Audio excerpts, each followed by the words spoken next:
Hey, everybody, welcome to the Jim Master Show Live Entertainment Lifestyle Talk Show Series. That's right. That's what this is. It's an entertainment lifestyle talk show variety series where we do something special and something different on every single episode. I'm your host, Jim Masters. For those of you who are new to the channel and new to our show, it's so great to have you here. We welcome you and we invite you to sit back, relax, and enjoy a great conversation with our special guest, Melissa Braverman, coming in from New York City. She's the author of this really cool new book. Now, it's written for women. However, the guys can pick up some tips on here as well. Notes from a single gal in the city, reflections on dating and mating. I've been reading this, almost finished. I got like 2 pages left. She shipped me a copy, autographed it, which I really appreciate. It's a fantastic book. We're going to talk about it in just a second. But of course, we always greet everybody. We toast to and say, wow, that's kind of cool. I didn't plan that. But look at, you notice the color scheme here? Wow. It just so happened. Cheers to everybody. Welcome to the Jim Master Show Live Entertainment Lifestyle Talk Show Series. We welcome you. This isn't just an interview show. This is an actual talk show like Dick Cavett, Johnny Carson, some of the old school talk shows with a modern twist and modern vibe of today. So we chat with you guys, kind of like think of Regis Philbin and Kathy Lee Gifford, where they talked a little bit before they brought the guest on, and they talk with the audience and chat. So that's what we do here on the show. We're very interactive. We're coming at you live right now for those watching live. Folks are already commenting. We see lots of comments coming in. Feel free to comment in the live chat right now if you'd like to. We would also love it if you leave a comment underneath this episode on our YouTube channel, which is Jim Masters TV. And don't forget to subscribe to our YouTube channel. That helps us out big time. We would absolutely love that. Don't forget to subscribe. And when you do subscribe, don't forget to click that notification bell. That's really important. So there you go. That red button you see that says subscribe, you click it and look what happens. Bam, subscribed. And there's no cost for that. Some people think that because it says the word subscribe on YouTube, that there's a cost. No cost at all. It just lets us know that you're following and you appreciate what we're doing and you're enjoying our series that has over 500 plus episodes of incredible entertainment and so much more, with guests coming in from Broadway, Hollywood, television, film, music, as well as culinary arts and sports, comedy, science and nature, health and wellness, and so much more. Again, my very special guest, Melissa Braverman, is coming in from New York City, journalist, author, blogger. Fantastic book. She's going to join us in 2 seconds. There is the book right there. Notes from a single gal in the city. We're so excited to have her here on the show, and we're so excited to have everybody here as well. We greet and welcome everybody that's watching right now, and I'm going to bring our special guest into the mix right now, and then we'll chat with our viewers. We'll see how everybody is doing today. Again, don't forget to subscribe, click the notification bell, and leave a comment for us as well on our YouTube channel. My special guest, Melissa, is in the house or in her house. How are you, my friend? Welcome to the show. Thank you. Delighted to be here. And I'm sorry I didn't get the Cosmo memo. I only have a boring glass of water, but hey, let's Cosmo toast. is very cheers. appropriate. So cheers. Yeah, it's amazing how the color matches the cover of your book. I know, it's perfect from a branding standpoint. Very, very on point. I was going to say. So how are you? A little bit of a crazy weather day today here in the Northeast. We're both in the New York, New Jersey, Connecticut, tri-state area. A little bit of a nor'easter coming through, huh? Yep. No, the heavens have definitely opened up, but I'm not complaining. We've had a pretty nice fall so far. And as long as the weather is good on November 27th, when I get married, I'll be happy. Congratulations. Thank you. Thank you. Is that happening in New York? It is. It is happening in New York. And after 3 COVID-related postponements, I said to my fiance, whatever the state of the world is, even if it's just you, me, and the dog, we are doing it. Yeah. After everything that you've been through, huh? Oh my goodness. Yeah, Oh, it's getting engaged in COVID is very interesting. We actually got engaged on a cruise last year, one of the last ones to go out, and we came back and as he said, it was like we came back to a different world. So it's definitely been a road to get up to the altar, but it just makes you that much more appreciative. how long have you guys been together? And pre-congratulations. Thank Yes. you. We have been together 2.5 years. We actually met on an 80s themed cruise because we're both huge fans of all things 80s. Yes. And then a year after we met on that year's sailing, he proposed on the 80s cruise on the first night of last year's sailing. And I was 45 when we met, definitely, at the point where I was like, it's just going to be me and my dog Benji for the rest of my life. And Yeah. I'm okay with that. I'm done with the dating treadmill. And you hear a lot of cliches when you're single well into your 40s. And the one that really rang true after he and I met is it really does happen when you least expect it, when you're not looking, because I had looked. You had been.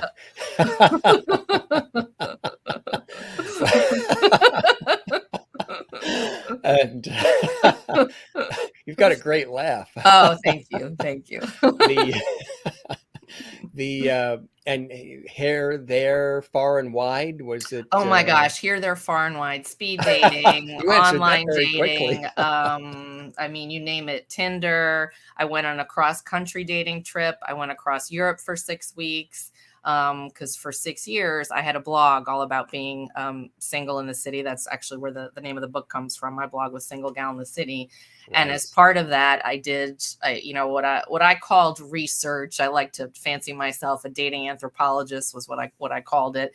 And I wondered, I got to a point where I thought, is it just me? Is it New York?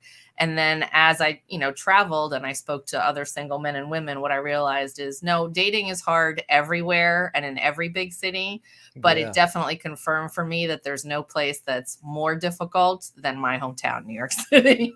Yes, Yeah. right, exactly, yeah. So, so this is a memoir, right? This Yes. book is Yes. a memoir. Yeah. Tell us what you just described a little bit are some great, underpinnings for the inspiration for writing the book. What are some other things that inspired you to write this book? And again, it's a great read. It's a quick read too, but like I said, there are elements in here that it's one of those books you can put down, pick up, and want to see it, read it again, because you're going to miss things probably the first time. And then it's like a great coffee table reference. You pick it up again and you're like, oh, wait, I didn't see that part. And you can go back to it almost like with tips, but it's also got some cool things in there that could help the guys too, I noticed. I have to say that's been one of the pleasant surprises because obviously the target audience is female, but Yeah. I've had several male friends and even my fiance, who I asked him to proof it because, like me, his background is in journalism. And I had him look at one chapter and it was taking him a while. And I said, did you finish the chapter? He said, no, I don't want to stop reading it. I'm learning a lot. And I What thought, is oh, his okay, first that's name? interesting. His name What's is Steve. And he's about Um, 25 feet away from you. yes, he is. That's correct. He's in the next room. There he is. Um, Welcome, Steve. oh, yes, welcome. Uh, So as far as the impetus for the book, I mean, really, it kind of goes back to I've been keeping a diary since the age of 7. I'm just about to finish handwritten volume 106. wow. And so that, that has always been a part of my life, writing. And then I did the blog. And I think, when you write that much, there's always kind of a part of you that thinks, someday I want to have a book. And Yes. 2020 happened with the pandemic. And I thought to myself, okay, I have all this time. I don't really think I can call myself an author if I don't use it productively to finally turn this into a book. Yeah. And I really wanted to put something out there that was light and fun and gave people a break from the doom and gloom that we've had to slog through for the last 18 months. And the response has been really, really rewarding. So that's been great. It feels like mission accomplished. Well, you have been doing like you said since an early age, and you've had this long-standing love affair with the written word. Again, an avid diarist, like you said, since the age of 7, currently on handwritten volume number 107. You're an author, blogger, award-winning hospitality marketing professional. You were selected by yourtango.com as one of the top 10 people to follow on Twitter for dating advice, second only to Match.com. You've been Yes. quoted in several media outlets, including the Associated Press, the Wall Street Journal, the New York Post, Time Out New York, Latina Magazine, as well as Glamour.com and Today.com. And you're a leading voice about, so listen close, everybody. The leading voice is speaking about dating and relationships as well. And you earned critical acclaim for that blog that you were doing. And this book, which was released in June, available on Amazon and Barnes and Noble, it's got a 5-star overall Amazon rating from readers. And you're also working on a second memoir as well, Tales from a Former Bachelorette, due out early next year, huh? Tell us about that. And congratulations on all this. Thank you. And that was the short list, folks. That's the short list. So Tales from a Former Bachelorette is actually kind of the larger, deeper memoir that I've been working on for about 10 years. And I wanted to kind of have a prequel that was a little, like I said, lighter in tone and kind of, more advice oriented. And then the memoir delves into the road to finding love at 45. And it was a road that had a lot of twists and turns, and more than worth the happy ending that came. So I'd say I'm about 75% of the way done with that book. But I have always believed that there's so much power in telling our stories. That's how we heal. That's how we learn from each other. And I remember when I was doing the dating blog, one of the nicest emails I got from a reader, a male reader, he was newly divorced, had never done online dating, and was kind of figuring all of that out. And he said that reading my blog really, helped him get back out there. And when he eventually got engaged, he wrote me another note to thank me. I recently heard from, she's actually a CNN producer now, who, when she first moved to New York, discovered my dating blog. And she said, it made me feel less alone. And at the end of the day, that's the thing that really matters is, being able to share our stories and learn from each other. And being single is tough today.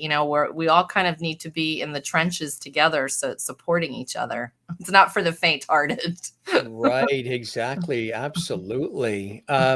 You have actually been compared to a very popular character, is it Katie Bradshaw from Sex in the City, which people remember as sort of New York's version. How do you feel about that? It's kind of cool, huh? It is very cool. I mean, certainly we have a lot in common. We're both diehard New Yorkers and, longtime writers. So it's always nice when you feel like you're associated with an iconic character like that. We're not exactly the same. I'm not as obsessed with expensive shoes and handbags. So I don't put, designer shoes in my stove. I actually use my stove for cooking. But Very as far as practical, the yes. devotion to friends and the passion for New York and kind of, I think she was a character that really never gave up on her dreams and eventually got where she wanted to be. And it was kind of a circuitous route for her too. So I think in that sense, we definitely have a lot in common. That's really amazing. What was the writing process like? I mean, how did you get started too? And take us through, maybe we don't want to give the whole book away, but maybe you can take us through, because I love, I could talk about it, but I love it when the author actually shares various elements of the book to give people a good sense of what they can experience, because you have your story that you're telling, but people are going to find different elements of the book that they will make their own and they can connect to and relate to, which is the beauty of a successful book. So what was the writing process like in the beginning for you? And then take us through a little bit of maybe the first parts of the book. Sure. So the writing process really started for this book. as I said, with my diaries and then with my first blog, Single Gal in the City. So kind of culling a lot of that, and then, putting it in a form that was very digestible. And as I said, I knew I didn't want this to be, like War and Peace, 500 pages. I It's only wanted this to be 132. Yeah. a quick, easy read during these challenging times. And I would say one of the things that I'm proud of in the book is I really try, and despite sharing a lot of dating horror stories, I try to have an optimistic, hopeful tone. And one of the tales that's really, been very well received, including by my fiance Steve, is about a gentleman whose nickname now is Irish Pete. And he had read a story about me in the local paper in Dublin when I was coming in to do one of my, dating anthropology tours. And he suggested that we get together, and we had this beautiful evening, and he couldn't have been more of a perfect gentleman, and took me all around Dublin, seeing historic sites and to really interesting bars. And nothing happened. He gave me a very nice chaste kiss on the cheek goodnight. And we ended up remaining friends. And when he came to New York a few times over the years, we had dinner. And it was one of those evenings that really restored my faith in, the possibility of connection at a time when I was feeling pretty weary of the dating process. Yeah. And so it was just a reminder that, if you put yourself out there, good things eventually come from that. I mean, it's a romance didn't blossom, but a friendship did. And now flash forward all these years later, Irish Pete is married and he has a young son, and he's coming here in the spring with his wife. And there's a good chance that the four of us are going to get together. And when Steve and I made it official on Facebook, one of the very first messages that I received was from Irish Pete congratulating me and saying, Wow. I know of no one that deserves it more. So, That's cool, huh? connections can happen when you least expect them. And so I think in the book I really try and demonstrate that as much as the less savory characters. Let's put it that way. That is funny. So how did you, when you decided how you wanted to format the book, you sort of take them on the journey, your Mhm. journey, how did you decide, what to put in it and what not to, and in what order and things of that nature? Because sometimes that alone can be daunting. Yes, very much so. And I also kind of had to juggle the fact that there's some things that I wanted to save for the larger memoir. So again, I would say the blog was a good jumping off point for me. There were a lot of recurring themes, like, the bane of my existence when I was online dating is how you would go back and forth texting, emailing, video chatting, and then never actually graduate to a date. And then times when you would have all that communication. And I remember one guy that I had communicated with for a month, we didn't go out, but then 5 months later he approached me cold, completely not remembering that we had had this whole exchange for the better part of a month. So I wanted to make sure that I was honest about all of that, and also, as I said, doing it in a way where you could almost kind of like dive into the book and kind of pick any chapter and read that chapter. It doesn't necessarily have to be read in chronological order. And then just really kind of wanting to tease the second book, and the final chapter does that with an excerpt from one of my diaries. And actually the second memoir includes a lot more diary excerpts. So I had that thread on the blog. I had a series called Opening the Vault, where I would basically, it was kind of like a little ongoing soap opera. I would do, a snippet from some previous relationship I wrote about, and then go back to present day. And so the second book is structured like that, where it jumps back and forth in time. But for this one, I just wanted it to be a little more thematic in terms of the chapters. And again, easy to just kind of pick up and, as you said, put down. So. Yeah, exactly. I love well, all of them, but chapter one, doggy devotion and the trials of texting. Tell Yes. us a little bit about that and Oh, how those two worlds even merge. doggy devotion is very interesting because this would fall under the category of never say never. I was never a dog person growing up. My grandparents had a French poodle who I nicknamed Cujo, as in the Stephen King character, because he had such Oh, a yeah. horrible personality. And Yes. so then I started seeing this guy that I met online on Match. We dated for about a year, and he had these two ginormous dogs. They were each 60 pounds, which when you live in Manhattan, those are big dogs That's a that need sizable, yeah, that's sizable, about pretty much half his the size of an apartment. apartment. Yeah. Yeah, I mean, the dogs pretty much had full reign of the apartment, and they had to be walked 7 days a week, 5 o'clock in the morning, and it just, everything was about the dogs. And when we went away, and I tell this story in the book, we're driving to Montauk in Long Island, and I'm looking at Yeah. the window, and we're with the dogs, of course. And I hear him say, "Oh, there's my beautiful girl." And I turn to him thinking he's talking to me. He was talking to one of the dogs. So after a year of that, I mean, there were other issues, but I thought, okay, the dogs are always going to come first, and this isn't working. So now, flash forward 12 years later, uh, I ended up adopting a dog at the encouragement of several family members, and I thought, okay, I've been resistant, but I'll foster to adopt and see. Very Well, nice. I adopted a little Shih Tzu named Benji, and as soon as I picked him up and he came running to my arms, I became the crazy dog lady, like besotted with this Yes. dog. I mean, this dog is. I don't have any kids. He is like my baby. He travels with me everywhere. I always said after I got him that he was like my canine soulmate, because like me, he likes to eat, sleep, and travel.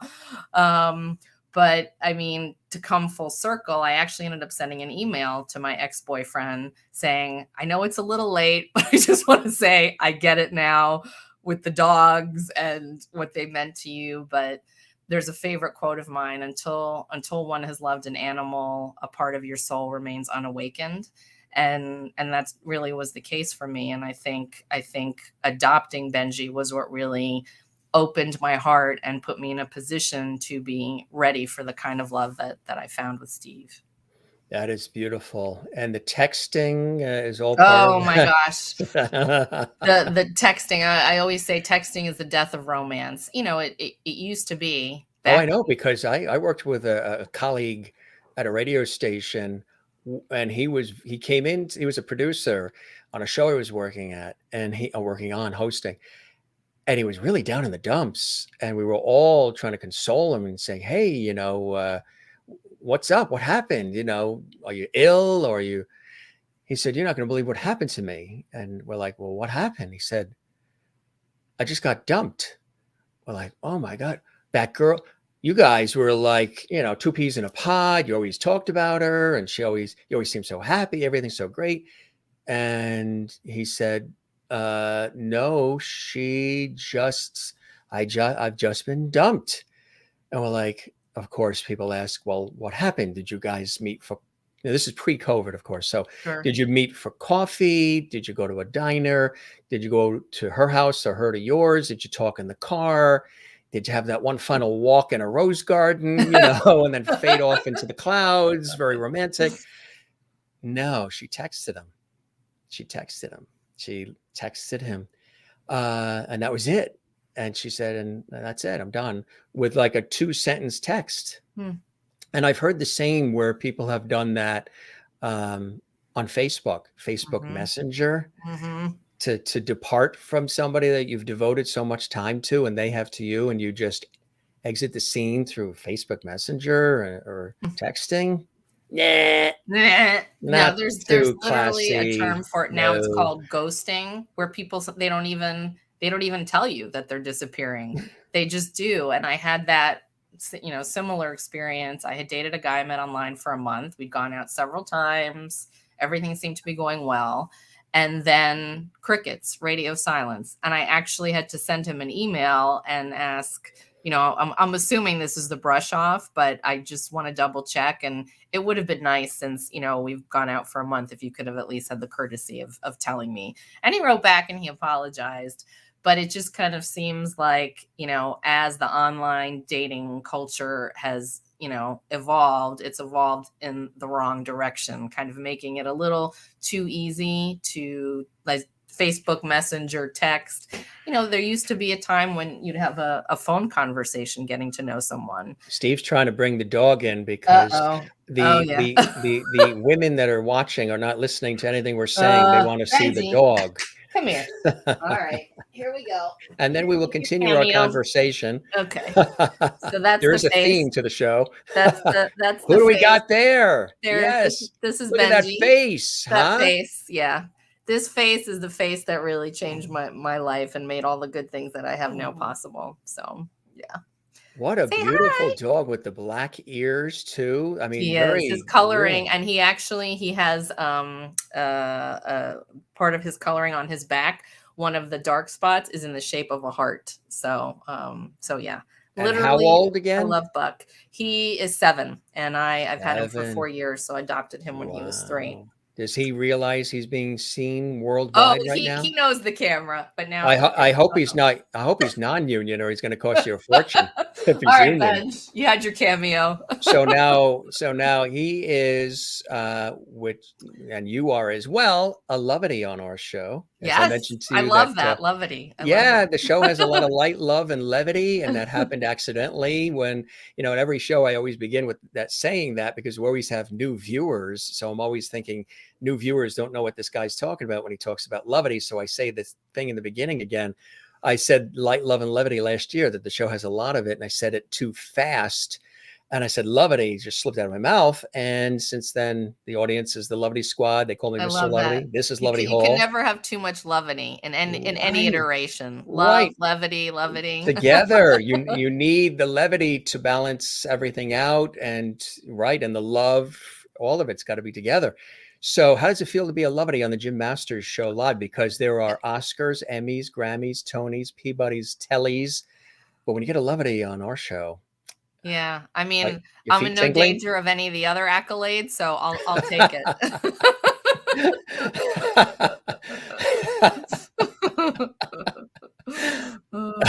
That is funny. But are your feet tingling? Because that's what every guest says. Their feet tingle when they get the levity. I'm looking now, and I see in some of the comments, Toby says that she tries online dating and finds that 98% of the guys are not located where their profile says chat for a She few said days. that's when we had another guest. She said that as well. Yes, I saw that. She had mentioned that 98% of the guys are not located where they say they are. So they say they're located, in Beverly Hills, and they're not. They are somewhere else that doesn't match Beverly Hills, I guess, and or sometimes even abroad too. Wow. Mm. That just seems like a lot of, subterfuge for, for what purpose. And one of the strategies that I always use with online dating, because it got to a point where it just felt like I had all these online pen pals that I really didn't need. And I specifically said in my profile within the first paragraph, if you're interested in a phone conversation and not endless back and forth, get in touch. And I would really, as soon as possible, try and take it offline, because when you stay online, that's where you get into the area of not really knowing what someone's about, not knowing if there's really chemistry. And so I was always very much about, let's use traditional channels like the telephone and actually meeting face to face, so you're not wasting needless time. Exactly. Chapter 2, you talk about unexpected romance and relationship deadlines. Tell us about that. I would say most of the significant relationships I've had have been in the course of doing something completely unrelated to dating. I met my first boyfriend, who was from LA, in the middle of a taping of a primetime cop show in New York. I met my second serious Blue Bloods? no, we're going back like 25 years. So a long time. TJ Hooker, The Streets of San Francisco. NYPD Blue. This is the NYPD 90s. Blue. NYPD Blue. Yeah. He was behind the scenes. Yeah. Second boyfriend was when I was in the middle of a summer temp job, really not looking for anything. Third serious boyfriend was the best friend of a friend's husband. So a lot of kind of unexpected triangular connections that led to romance. So that's what that chapter talks about. And the relationship deadline dilemma, as I call it, is something that I think, at least for me, comes along when you get into your 30s, and all of a sudden you feel like the neon blinking sign saying, okay, it's time to settle down. It's time to, get married and have a family. And so saying to yourself, okay, I don't want to waste time. And a boyfriend in my 20s had said a relationship either gets serious at 6 months or it doesn't. And I clung to that. And I was like, Yeah. okay, I'm only giving someone 6 months. If I have any doubts, then I'm going to cut and run. Relationships aren't so black and white, and I think I did myself and probably a couple of other people a disservice by sort of having that in my head. Yeah. And if I could go back and tell my younger self anything, it would be stay present, be in the moment, because the only way you're going to successfully get to where you need to be is by inhabiting where you are right now. That is so true. Yeah. So the deadlines, they're pretty much self-imposed, but to have a deadline is not necessarily, it's too much pressure, right? It's too Mhm. much, yeah. And do you find that a lot of people do that? They set deadlines as far as, well, when I graduate from school, I'm going to do this, and then I'm going to do that, and I'm going to do this. They sort of set it up too much, and that can set you up for failure. I do. And it's interesting because a couple of years ago, my alma mater, Mount Holyoke, they asked me to speak at a career day. And one of the things that I really emphasized was that my career has just been, very much full of twists and turns. And I started out thinking I was going to do one thing. I ended up doing something completely different. But everything that I did led me to the next thing. And today, I think a lot of people in college, they get so hyper focused on, well, whatever I do as my major has to be what I'm doing for the rest of my life. And several women came up to me after and said, thank you so much, because I really thought I had to decide, my entire career and future right now, Right. which, who really, unless you know for sure you want to be a doctor or a lawyer, who really knows at 20 or 21 what you want to do for the rest of your life, because you don't know where the rest of your life is going to take you. Exactly. That could be very, very scary. I would imagine, do you have people that are reading the book that are coming up to you and sharing, or writing to you and sharing their personal tales and stories because they feel connected to you and to the memoir? I would say most of the response has been the positive Amazon reviews, which has been great, and then also through Facebook, some friends and even just some casual acquaintances. And when I had the dating blog, that's when I received a lot of emails from people, saying that what I was writing about really resonated with them, and I think, like I said, there's so much value in telling our stories, because then you realize you're not alone, that you're not the only one that's going through all of these crazy, bizarre experiences that go along with dating today. And so whenever I hear, even from one person that it's helped them get through their journey, I mean, you can't ask for more than that as a writer. Yes. Now, with chapter 3, it's the worst double standard and cheeky old flames. Yes. Tell us Yes. about that. The double standard has been the most frustrating for me as someone who, didn't find my soulmate until my mid 40s, is I think women are made to feel that we have a certain shelf life, and that once our reproductive years are over, we kind of like expire in desirability. And the example that I point to in the book is, how much of the time has Jennifer Aniston been portrayed by the media as, oh, poor single Jennifer Aniston, she can't find love. I don't recall George Clooney ever being portrayed that way before he finally settled down. It was just like, he's the man about town. There were no articles questioning whether he was ready to make a commitment or there was something wrong with him, versus the pages and pages of ink that were spent doing that to Jennifer Aniston. And so, I just think, especially living in a time when people are marrying later in life, to sort of put all that pressure on women. Everyone's journey is unique, and some people find the love of their life at 21, others find them at 45, and neither is better or worse. It's just different. So that's something I feel very strongly about. And that was another big motivation to write the book, to really encourage people that there is no time limit for finding love. It finds you when it's supposed to find you. And it doesn't happen as quickly necessarily as you would like it to, but that doesn't mean that all of a sudden, once you reach a certain age, that's it. Your opportunity is over. And then cheeky old flames, there are no shortage of those. I had one, the first boyfriend that I mentioned that I met in the middle of that TV film shoot. He suggested we go on a double date with his wife and my boyfriend after him. And I said, no, thank you. Then the one guy who really broke my heart in college, the first guy that just kind of took my heart and put it in a little meat grinder.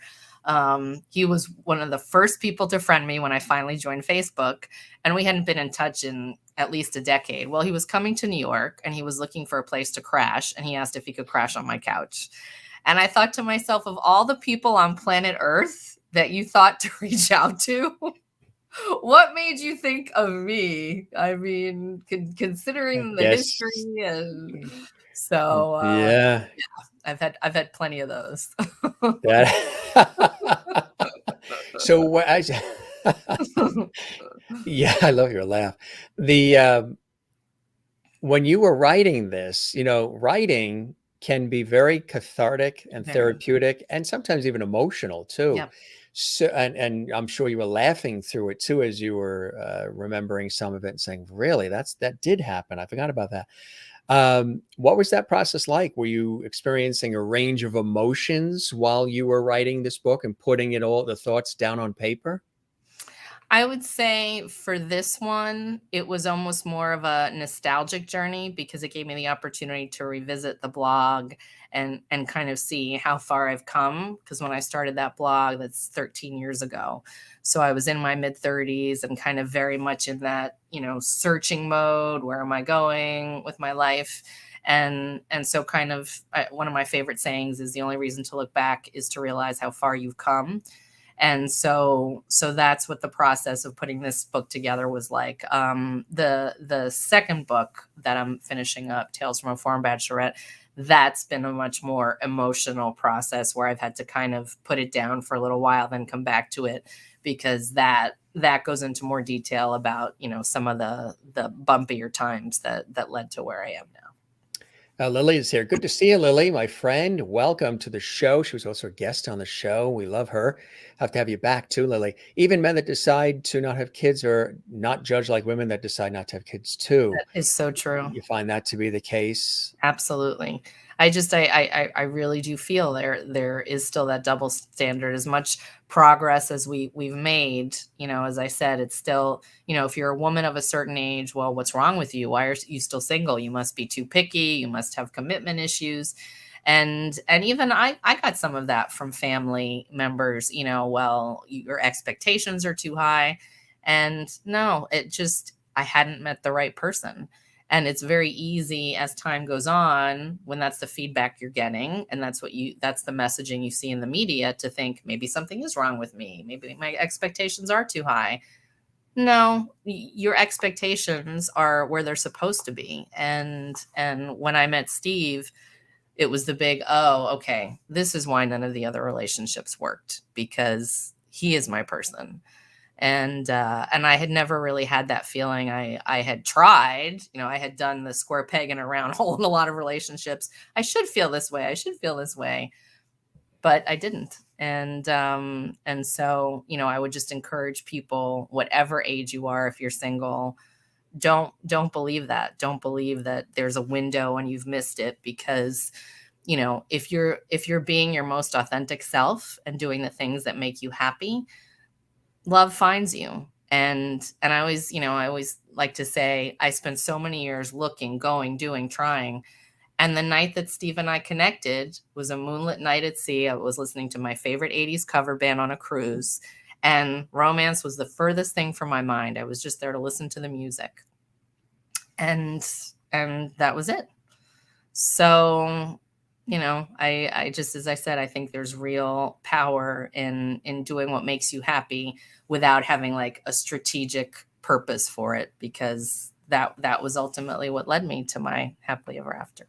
And that's fantastic. And what was the cover band from the 80s that you liked? The cover band, they're called Jesse's Girl. They are I'll show you. fantastic. New Yeah, York-based, yeah, 80s cover band. I've been following them for years a and long years from time. when they were playing in dive bars in the city, and now they come on this annual 80s cruise.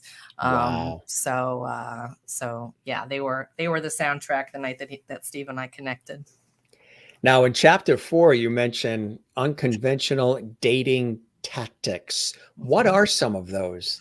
Oh gosh, I mean, going back to when I was first, online dating, I was online dating when it was still a very new thing, when you still kind of had MySpace and Yahoo Chat, and, it was kind of Were you nervous associated with about it in very the beginning sketchy to hop in characters. like that? It felt at the time, because it wasn't so mainstream, it felt like, is this what it's come to, Come to is, sort of, yeah, and looking at all the mug shots.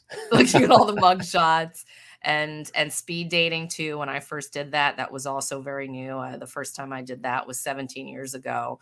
So kind of getting out of my comfort zone, and that's something too that I always felt very strongly about. Like, if you're in a rut, do something different. Don't go to the same neighborhood Right. watering hole. And interesting things only happen when you kind of change up your routine. That's And this right. 80s cruise, for instance, that I went on, I went by myself, and I had asked several girlfriends, oh, it sounds great. And then no one would commit. But I love the 80s. I love Jesse's Girl. I was like, I'm going anyway by myself. And the third sailing that I went on, that's where Steve and I connected. So again, I really think it's about doing the things that you genuinely enjoy, not that you think that you should do in service of meeting someone, and giving yourself a little nudge if you feel like, it's the same old, same old. I always say, just like we all need vacations, take a vacation from dating, because once in a while you really need to do that so you don't lose your mind. Right, exactly. Now Toby says, "I've been on 9 cruises and have yet to have that butterfly feeling about anyone because that's not my intention on a cruise. Great place to meet somebody, though." She also said earlier that she's getting tired of dating her sister. The sister's Oh there. "Hey, you wanna gosh. go out, go to a movie and get a bite to eat?" Um, yeah, that was Ugh. funny. Um, Um yeah, it's just, kind of like I said, the thing I've always enjoyed about cruising is, and none of the cruises that I've been on are singles cruises, because I've just heard hideous meat markety things about those. But it's always either been just a regular cruise or this 80s themed cruise. And generally speaking, the people that vacation at sea are fun and open and friendly, and it's a very nice convivial vibe. So it's just, you never know what connections. I've made great dear friends in addition to meeting Steve on the cruise. But whether it's at sea or on land, doing what you love attracts people who you have that common ground with. Right. And so many times it's like, let me go to a sports bar, even though I like never watch sports. So, and then, okay, you meet people, but they like something that you don't really care about. So, right away on the cruise, you already have that common ground with people who also love the 80s and have the same interests as you. So I think that's important, is to, again, do what you're passionate about, and then you attract the people that feel the same way. I know you didn't like sports because when I mentioned to you the date of this episode we were gonna do the show, it would be the kickoff for the World Series, and you're I like, had no "Book me idea. that date." In chapter 5, speaking of events, Valentine's Day for all, a pair of perfect gentlemen. Tell us about that. Oh gosh. I The love your the reactions. the pair of perfect gentlemen, one of them is Irish Pete, that I had mentioned before, because he really was, just an absolute dear. And Yeah. that night, gave me his cell phone, and said, if you need anything while you're in Dublin 24/7, call me. He knew I was there by myself. Um, And honestly, I don't know if I remember. You have to refresh my memory. Who's the other gentleman in that chapter? Oh, you forgot? I forgot. I forgot. Yeah. Oh my god. Well, you know what? We'll leave it for we don't Yes, wanna we that'll be won't a mystery. that'll That'll be be, like, the if Irish you read the book, gentleman. you'll find out who the other, and there have been more than 2 perfect gentlemen, that I've dated. It's just, I think the dating culture today is not as encouraging of gentlemanly behavior. And I remember when I had my dating blog, I was writing about, a guy that I was seeing at the time who, planned these beautiful elaborate dates, and there was this whole thread, mostly comments from guys saying, well, he just wants to get you to bed. No, that's not the case. I mean, we hadn't crossed that threshold. And he was a perfect gentleman. And just the fact that so many people thought, well, he must have a hidden agenda and he must just want sex from you. No, it's called courting, and that's Yeah. what used to happen when you dated, without. Well, yeah. Yeah. There's certain etiquette, and matter of fact, in chapter 6, dating rules and post-breakup etiquette. Hmm. Some people might not even realize there is a post-breakup etiquette that you really should follow, and that there are a few dating rules. And I guess you find that, the dating rules sometimes don't always match between men and women. Men have their set of dating rules, and women have their set of dating rules, and, sometimes that can be a little bit of a issue because it's not blending. Tell us about the dating rules and that post-breakup etiquette. I would say in terms of dating rules, the one that I was, kind of always a staunch advocate for is the guy always makes the first move. Just always, always, always.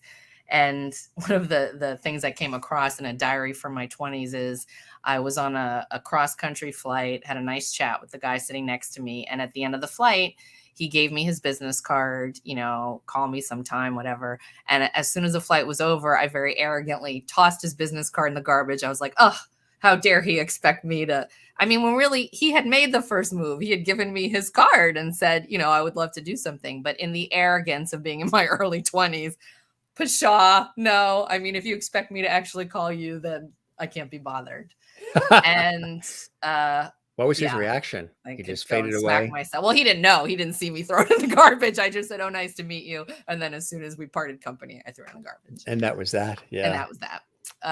Flash forward many years later, and I still was kind of stuck on that men making the first move, but there were certain relationships, people that I connected with, that wouldn't have happened if I hadn't kind of bent that rule a little. Meaning, if they reached out first and then let's say they didn't follow up, and after I responded, then I would take the initiative.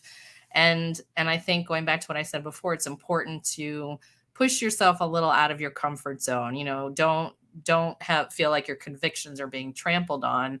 But these are different times, and so you have to be a little more flexible, I think, and know that sticking ferociously to the rules at any cost isn't always a really effective approach.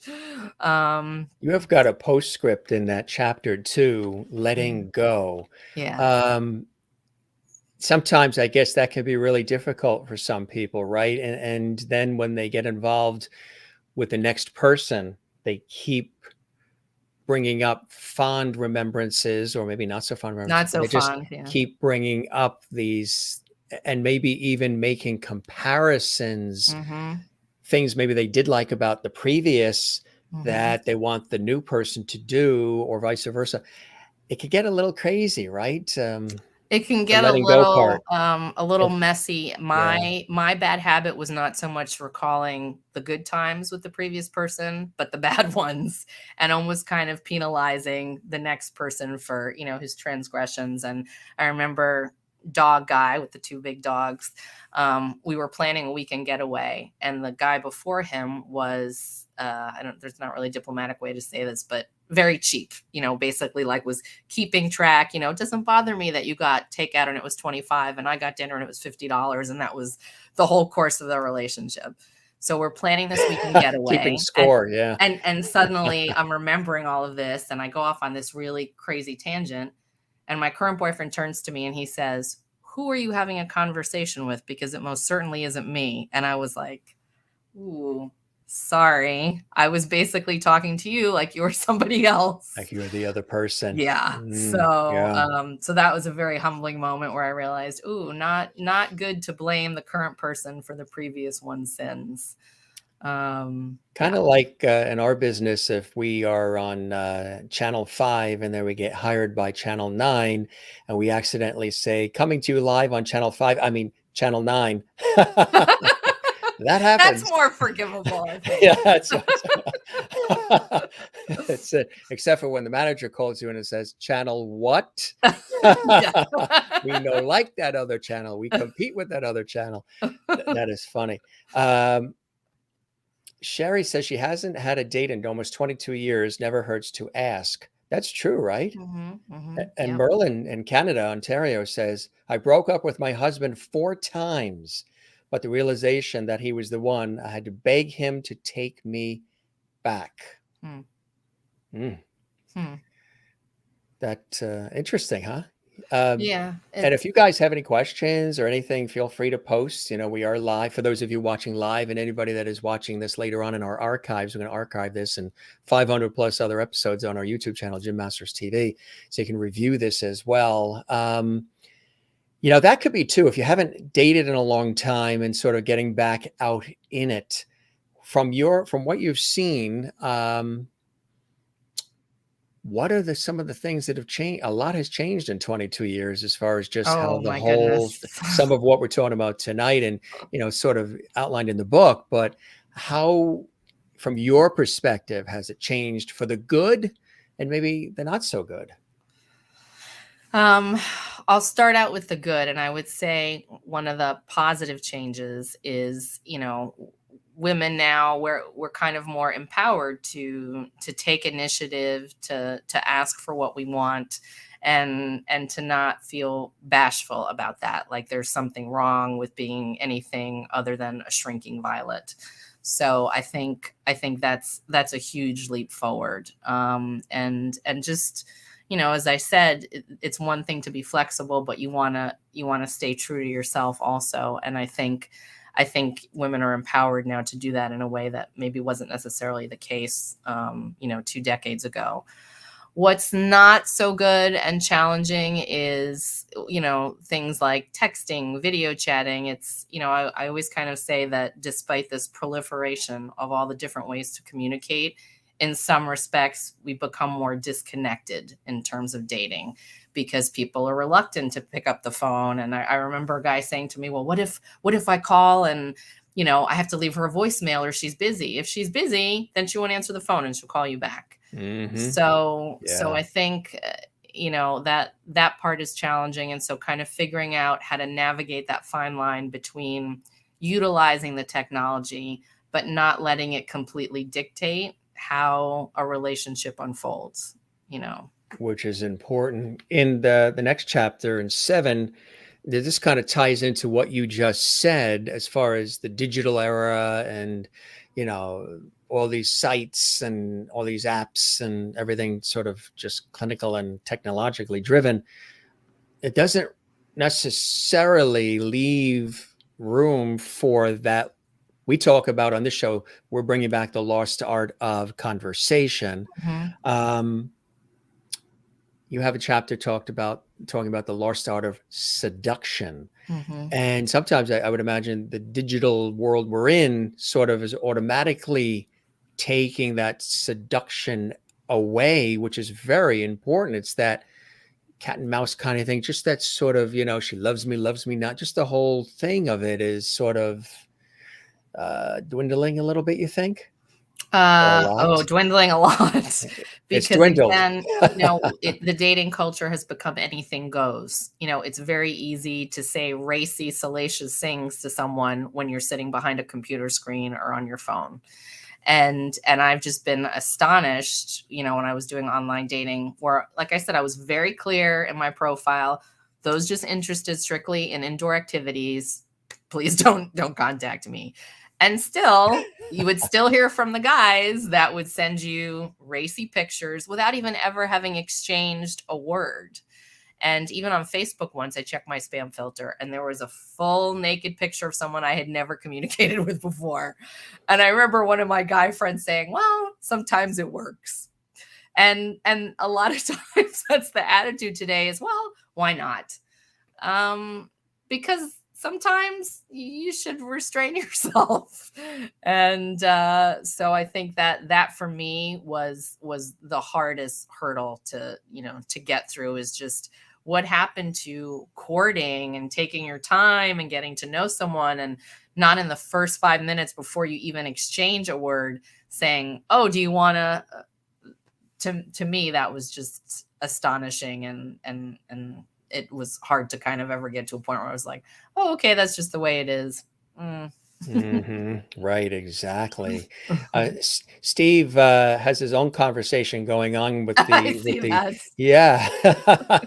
I noticed that. Tess, thank you very much for the super sticker. We appreciate that. That's super chat, super sticker, super emojis, which you can do in live chat when we're live. Shows us that you're helping support the show. You believe in what we're doing on the Jim Master Show Live Entertainment Lifestyle Talk Show series. We appreciate that.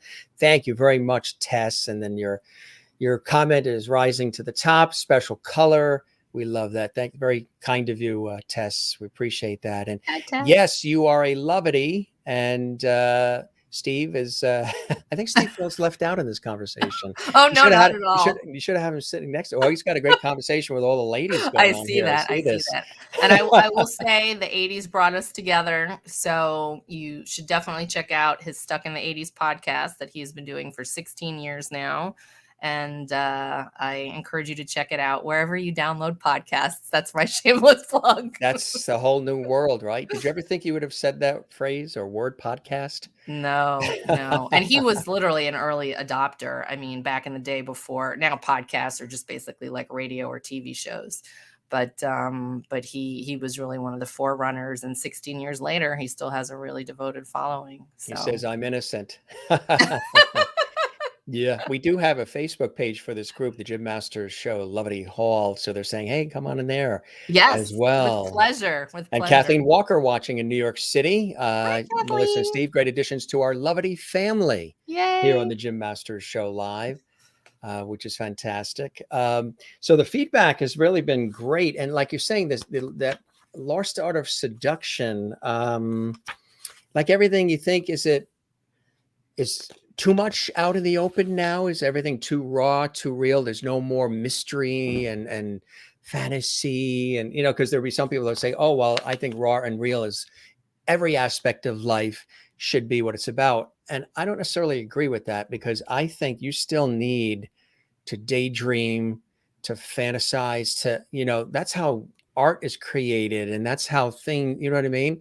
And if it sounds a little idealistic or Pollyanna sometimes, what's wrong with that? I mean, Nothing. Do we always have to have everything so raw and real and in your face all the time? We have enough of that in our daily lives 24/7. Exactly. Everything is raw and real. You got to have the opposite. You know what I mean? You got to have a little bit. Do you agree with that? And seduction is part of that. Seduction is part of that. And I think also, if the last year and a half has taught us anything, it's that, sometimes you have to slow down. And I think, we live in an era where everything is instant gratification, phone, tablet, constantly connected, instant information. And I think that has carried over to the dating culture of today. And there is value and merit in taking your time and letting something happen organically, not just because, well, I can swipe right and make a crazy proposition and there's a chance that person will go for it. Yes, but that doesn't mean that you should do that, and really genuine, meaningful connections, as a rule, don't tend to start out that way. They come by taking care and time, and I just think there's more merit in approaching it that way than not. You have a postscript too after that chapter, always a bridesmaid, and you sort of listed out here 18, the number of weddings attended; 4, number of times I have been a maid of honor; 2, number of weddings sparking romance with the best man; 1, number of men kissed whose date later showed up; and one number of weddings at which I set my hair on fire. that was a classic, if I do say so myself. So at this particular wedding, the bride had purposely sat me across from a nice single guy, and I'm flirting, and this is back in the day when you're feeling kind of coquettish, and so I'm leaning forward, forgetting the fact that there's this giant candelabra on the table, and sure enough, I singe my hair. And it was a small reception, and the smell of burnt hair went around the room pretty quickly, as did the fact that this is what happened in the course of me trying to flirt. So it was not one of my finer moments, but That's a definitely whole new story meaning to come on, baby, light my fire. I mean, I was unfortunately lighting myself on you fire. took it to a new level. You didn't do 80s, you did like 70s, 60s. Exactly. You have in chapter 8, you have the fickle finger of fate, May through December, love reconsidered. Tell us about that. In terms of May, December love, my template for relationships, like most people, came from my late parents. They had a 25-year age difference. They were both divorced when they got together. Mom was in her 30s, dad was in her 50s. So I really grew up seeing that, an age difference was a good thing, and that they were, very mature when they found each other and knew what they wanted. And so from a very young age, I thought to myself, well, that's what I want. And my first 2 serious boyfriends were 16 years older. And that doesn't work as well when you're 20 and 21, because you're at completely different stages of life. So I learned a lot from those relationships, but I also realized that, May, December relationships aren't for everyone. And just because it worked for your parents doesn't necessarily mean that it's going to work for you. And I've done the other end of the spectrum. I know someone had said in the chat that they tried dating younger guys, and I did that for a hot second in my 30s and immediately felt, one, way too old, and 2, I remember going on one date where basically his plan for the evening was to drive to different makeout points and just keep making out, without any food or beverage involved, and blaring rap music. And then a friend of his suddenly joined us out of nowhere, and I thought, okay, I'm really too old for this. I was too old for this in college. I'm definitely too old for this in my 30s. Well, you could have had the scenario like the Brady Bunch, where Greg tried to take his girlfriend to the drive-in theater, and I think he had a promise that he had to take Bobby, something he did to Bobby, the youngest brother, and he had to take him on the date. So Bobby's in the back seat, and they're in a convertible, and Greg's trying to kiss the girlfriend. And then all of a sudden they hit a button or something, and the convertible starts rising, and Bobby has an umbrella, and the umbrella gets caught through the thing.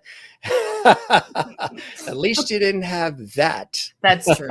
That's true. No, I didn't. So it wasn't as bad as that. And the fickle finger of fate kind of harkens back to what I had said earlier about, most of my major relationships happening in very unexpected circumstances. And I think a lot of times, we question, like, why hasn't it happened, or why didn't this work out? And as I say towards the end of this book, serendipity had a hand, a big hand in Steve and me finding each other. So just kind of trusting that however fickle and unpredictable it seems, eventually you end up where you're supposed to be. And I think I spent so many years questioning that when I was single, especially as I got into my 30s and then my early 40s. But eventually it all comes together, and sometimes you have to adopt a really cute Shih Tzu to get there. And YouTube, she didn't curse. So no emails telling us that she cursed. She said Shih Tzu. She's talking about the dog. Shih Tzu, the dog. Sometimes their algorithms pick up words that they think are not appropriate. Okay. And that's not what it is. She's talking the dog. So dog. We said it here. So when you review this episode, yes, don't say we've engaged in profanity. We did not. Seduction, maybe, but not profanity. Chapter 9. Yes. To pay or not to pay, Oh, rethinking the rules. oh, That's a big yes. one that sometimes That is a that huge comes up one. often actually, right? Comes up very often, and that is the post in 6 years of doing my dating blog that generated the most comments, the I most would figure. vitriol. Um, Vitriol too, really? oh, vitriol. Oh, yes. So this was 2009 during the recession, and I was quoted in the Associated Press in a story about dating, during difficult economic times. And of course, you do a 10-minute interview and they take one quote. And I think the quote that, the part of the quote that they took was, me saying that now it's gotten to a point where guys say, "Oh, let's just meet and go for a walk." And the point that I was trying to make that didn't come across in what they chose to publish is that you don't need to spend a lot of money to be creative, especially in a city like New York. I mean, there are so many wonderful So things you many can do opportunities, that yeah. that cost next to nothing, a museum, whatever it is. And so Walk my in the point was park. walk in the park. My point was basically that, the downturn in the economy was becoming an excuse to not exercise that creativity. But of course, they didn't publish that piece. So the vitriol that came at me, not just on my blog, but on other websites, I was called to see you next Tuesday, all based on this one quote. And I remember writing in that blog post that, some people feel a guy should pay on the first date, some people don't, and neither is wrong. Again, it's just whatever you're comfortable with. And I had dated enough at that point to know that there were plenty of guys that had no problem with paying on a first date.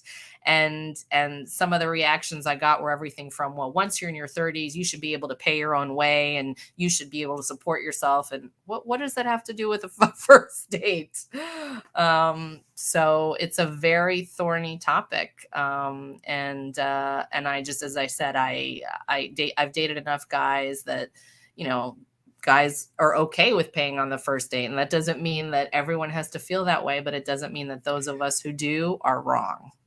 Do you think the art of being a gentleman is going away?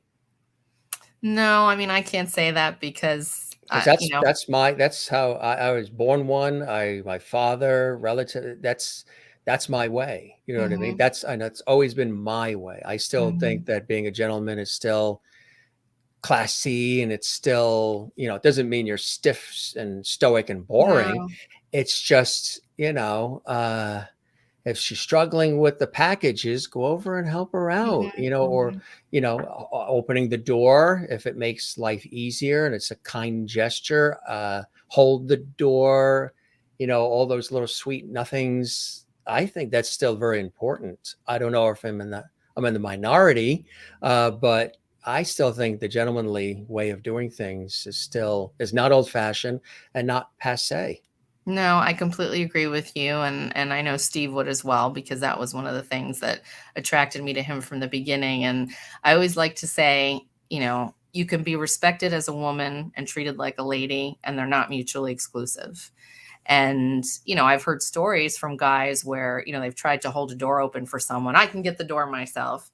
Yes, you can. But I heard that once, the fact that and I'm like, someone's okay, next willing to, time you will. yeah, No exactly. matter what size box you're carrying, next time, I guess. That somebody's offering to do that does not mean that they're being disrespectful or they're Okay. looking down on you. It means they're being thoughtful and they're being a gentleman.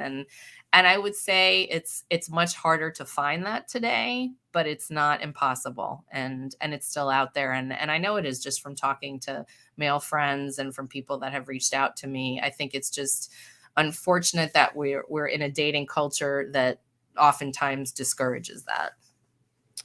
Sherry Larson says chivalry is not dead. It is not. Juanita in South Africa, and she's in Kansas, and Juanita's in South Africa. Money is the root of all evil. When it starts at dating, can only go downhill from there. And love a gentleman, Jim. Thank you very much, Juanita. It's so true. Yeah, it's you know, I guess a lot has changed too, just in recent years. I've heard a lot of conversation about guys being afraid sometimes on what to say and how to approach a woman now. So some may hold back or not be as open or authentic as maybe they would have been. Have you seen that too? Because a lot of just societal changes have brought that on as well, where sometimes they don't know what to say, what to do. So maybe they say nothing. I think what I noticed, when I was still single, is because of that uncertainty, the tendency is to kind of go for what's easiest. I a couple of times I went out with guys where, oh well, you can decide where we go, just let me know. And no, especially in the first couple of dates, it's nice if a guy takes the initiative.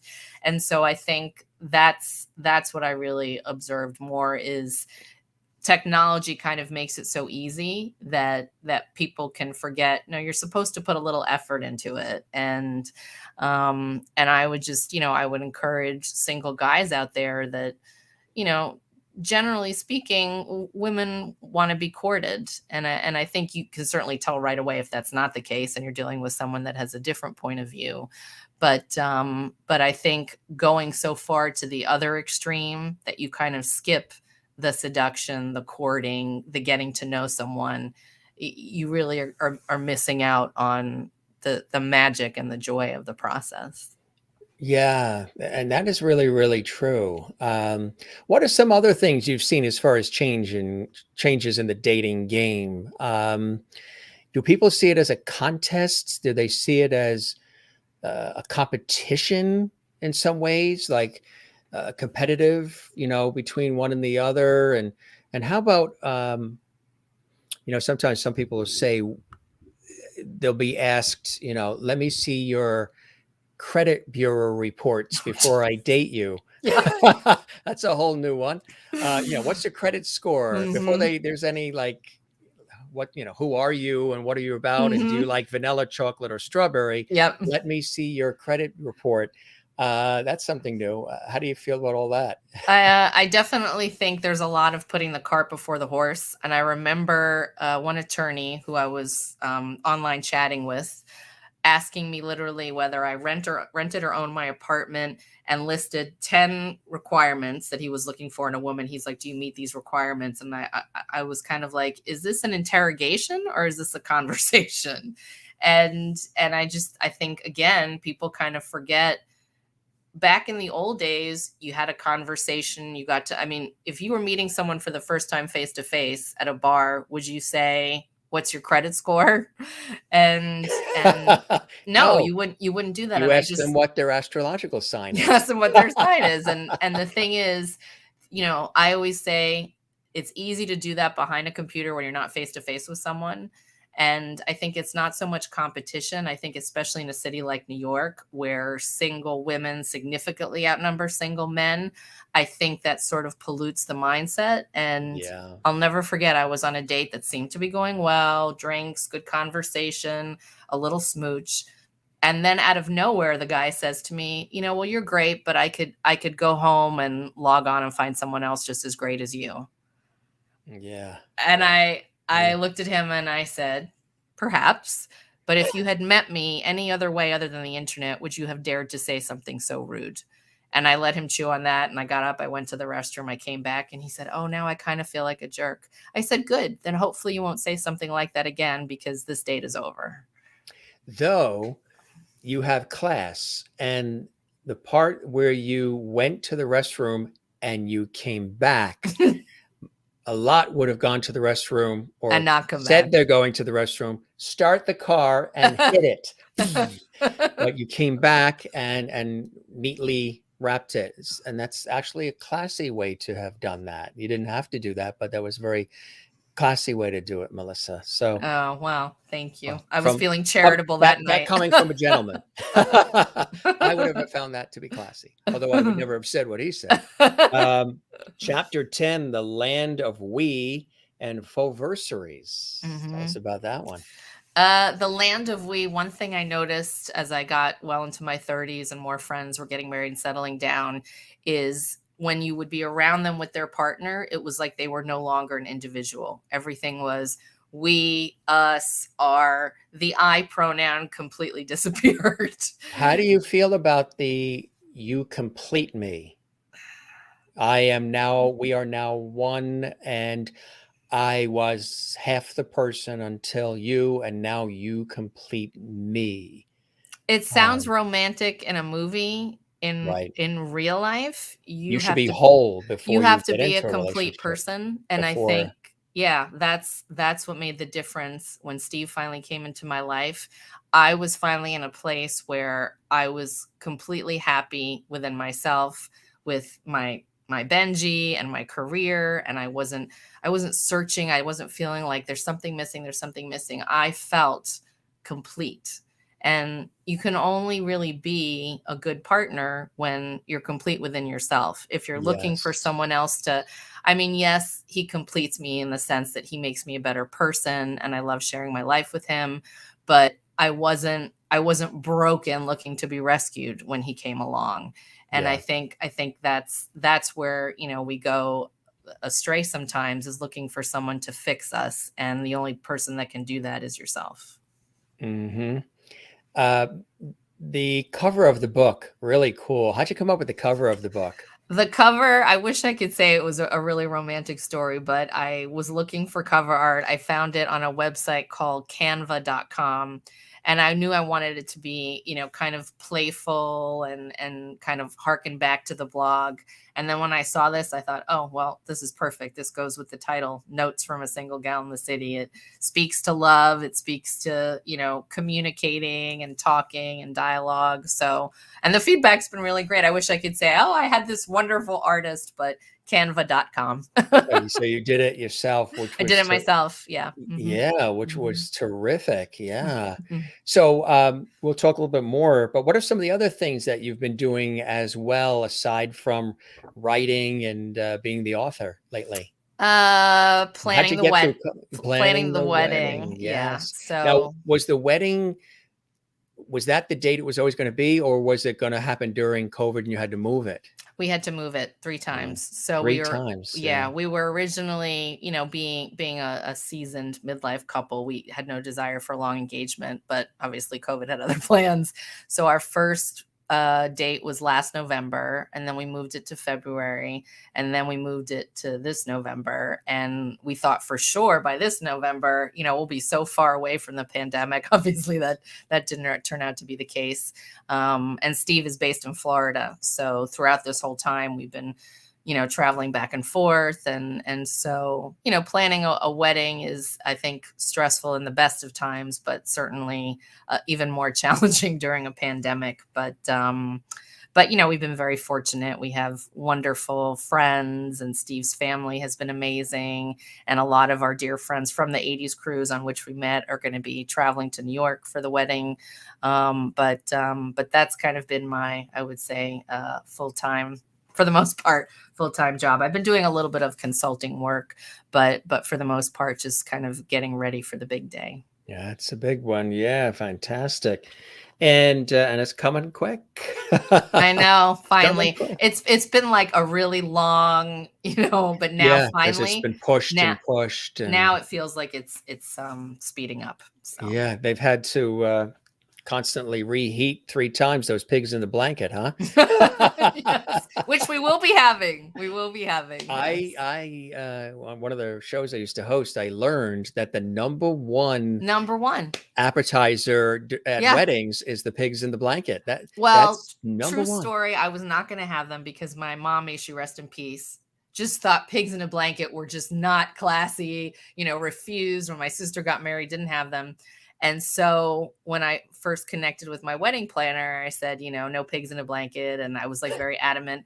And then she kind of went around me to the caterer and added it to the menu. And she said, it's literally the most requested thing at every single wedding. I was okay. I just looked up and I said, Mom, sorry, you've been overruled. They So really do. It's amazing. They really, really do.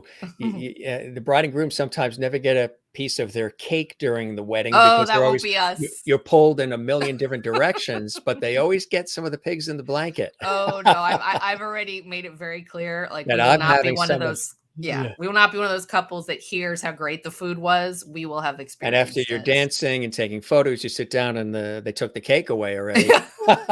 No, Chapter 11 says first dates to nowhere and other Mm. online mysteries.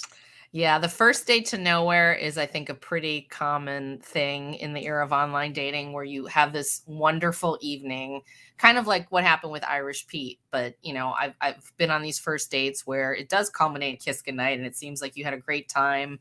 And the guy, alludes to getting together again, and then you never hear from him. And again, I think that goes back to a very New York mindset among single men that, well, you're great, but who's coming right around the corner?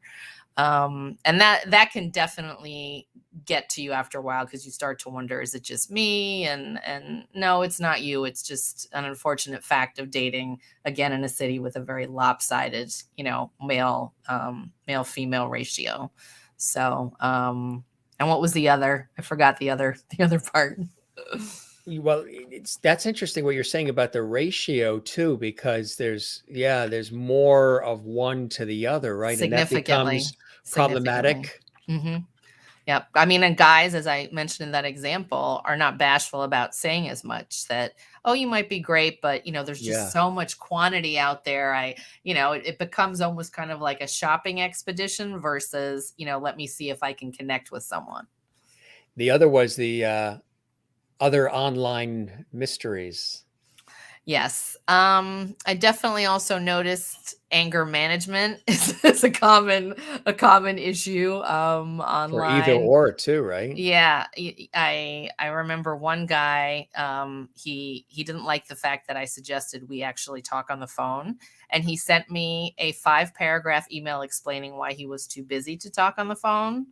And Okay. I wrote him back and I basically said, good luck with your time management issues and Yeah, see you that's later. In the time it took you to draft this 5-paragraph we email could have had a explaining, nice we could have had a nice conversation. conversation. And I think the biggest mystery to me was always guys that just wanted to, keep communicating, online texting, but then never actually graduate to a date. And to me, that's always a red flag, And because yeah, yeah. and matter of fact, that triggers something here. What are, from your experience, and again, it could be a lot of different scenarios based on time, place, location, the people involved. What are some of those key red flags that you've experienced that maybe you could suggest to anybody that's listening right now, like that you're never wanting to get together? I mean, what's the point of what we're doing here if you never want to get together and have coffee and chat a little bit? I think also inconsistency early on, because I always say, the beginning is when theoretically you're both putting your best foot forward. If Mm, somebody is being flaky in the beginning, I remember one guy I had gone out with online. We had a date scheduled for Friday, second or third date. Never heard from him. Then Sunday he calls, kind of like, I said, what happened on Friday? Oh, that's right. We were supposed to do something. And that kind of kept happening. yeah. And one of my favorite sayings is, when someone shows you who they are, believe them the first time. So Yes. if someone is being inconsistent from day one, it's not going to get better. It's only going to go downhill from there. And I would say again, communication. How are they communicating with you? What are they sharing? And if they're being secretive, that's a big red flag. And I also, one of the things I noticed is the best guys that I went out with were guys that had strong relationships with their friends, with their families. If it's someone who's really a loner and doesn't maintain relationships well with other people, he's probably not going to be able to maintain a relationship romantically either.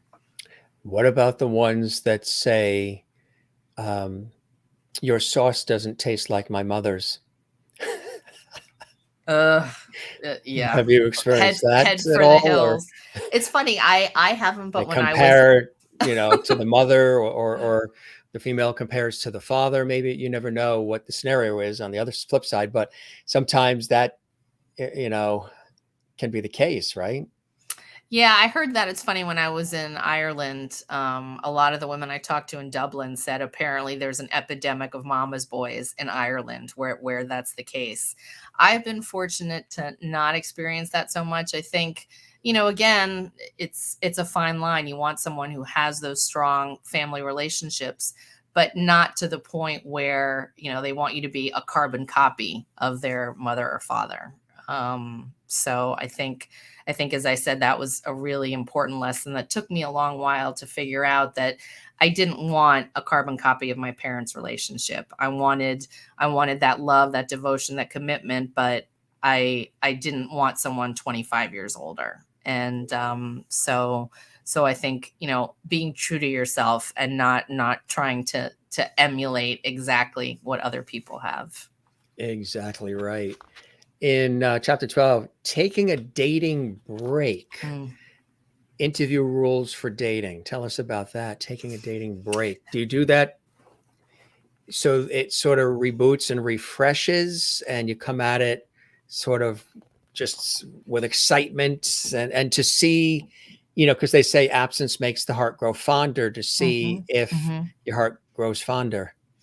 No, I think taking a dating break, and in that context, I'm talking about more a break from, like, the entire dating process Just versus a dating break at break all from from somebody. that person. Yeah. Yeah, and I remember reading a quote that said, the reason that we go on vacation is to remove ourselves from the compression of time. Where, when you're on vacation, you're not worrying about the past, you're not thinking about the future, you're enjoying that present moment. And I think it's so important, because dating can be such a slog, especially once you get into your 30s and 40s.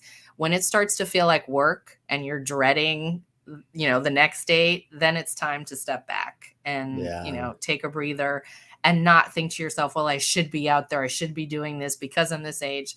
No, there are no shoulds. If you're feeling burnt out, much like if you are at work, you take a break. And I did that many times and was so much the better for it, because otherwise you're bringing that negative energy into whoever you're meeting anyway. Levity is very important, isn't it? You have to be able to laugh at yourself and just have fun. Sometimes, you can have conversations and you're disagreeing and disagreeing, and you can get to the point where you end up laughing about it. You're like, my God, what were we even talking about? And how minute that thing was that we made so big a deal out of. Bringing in some way to de-amp, de-escalate, and have some levity can be a beautiful thing too, right? Absolutely. I think a lot of times it becomes this kind of heavy thing, and it's supposed to be fun. And I think that was something I noticed that really shifted once I got into my 30s, because in your 20s, you are having fun and you're not worried about getting married or having kids. You're just enjoying the moment, and I feel like all of a sudden this urgency comes as you get older. And I think I kind of missed out on a lot of the joy of being present in those experiences, because I was constantly thinking about, oh wait, okay, now I'm at this age and this is what I'm supposed to be doing. And again, everyone's journey is different, Yeah. and there's nothing wrong with meeting someone later in life. That just means that was your path. So I think, having a sense of humor, and again, not feeling like you're in it alone. Confide in your friends, and find the things that you can laugh about, and know that it's not just you. Believe me, as someone that went across the country, across Europe, and talked to dozens of single men and women, and I've seen it among my own friends. Everyone goes through that in the dating process, and especially when you live in big cities today, it's tough. It's really, really tough. And so there's nothing wrong with taking a break, and confide in your tribe, because my friends are definitely what carried me through all of those Mhm. disasters. Right, exactly. So have a support system, a network around you of folks who might have gone through similar situations, and they can sort of you can bounce off what you're going through with them, and they can sort of guide you through, right? Exactly. which Yeah, is no, really I important. friends, I always say friends are the family we choose for ourselves. Yeah. And one of the most powerful lessons I learned from my mom, and my parents were just, mad for each other, besotted, and remain that way for their marriage. She always said to me, a woman has to have friends. Doesn't matter what her relationship status is. You always have to have your friends. And I've seen some friends that, that I was friends with when we were both single. And then once they met their mate, off into the sunset they went, and never to be heard from again. And Mm. I had one friend who was my Broadway buddy. We'd go to see a lot of shows together. And then I remember the last show we went to after she got serious with her future husband, she said, yeah, I don't really go to shows anymore because Jason's not a fan. And I remember thinking, what? You can't have separate That interests. You means you're can't not a fan either you anymore? can't Yeah. go. And he was really into concerts and has been to like 1,000 concerts in his life. So she would go to like a million concerts with him, even if it was bands that she'd never followed or heard Or of, cared eh, about. or Yeah. cared about, instead of maybe skipping one of those concerts and maintaining an interest of hers. So that support system is very Yeah. important. It doesn't matter what your relationship status is. You always need to have your friends. Absolutely.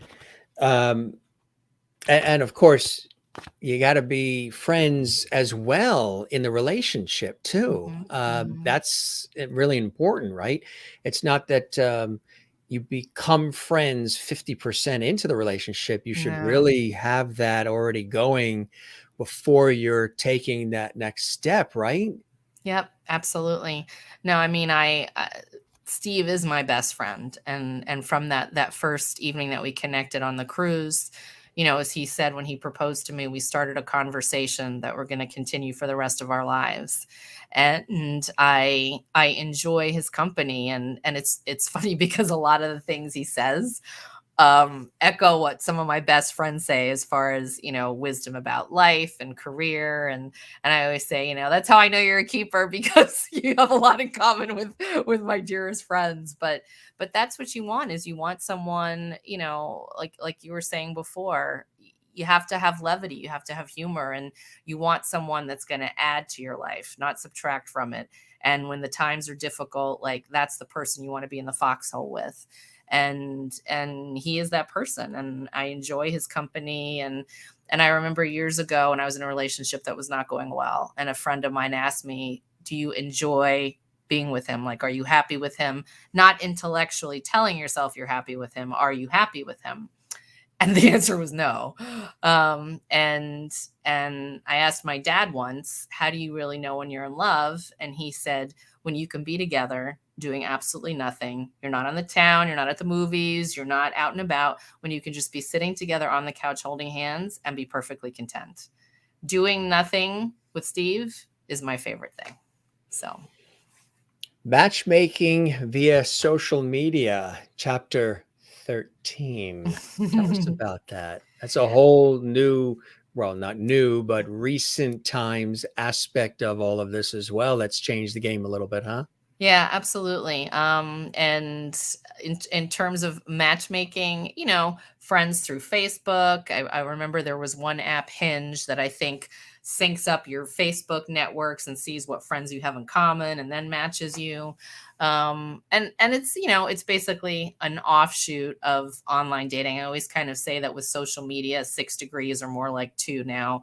And when I did my dating travels across the country and in Europe, I would say the majority of people that I connected with, it was through social media, because, oh, I have a friend of a friend that lives in Cleveland, and I know this guy in Rome, whatever it was.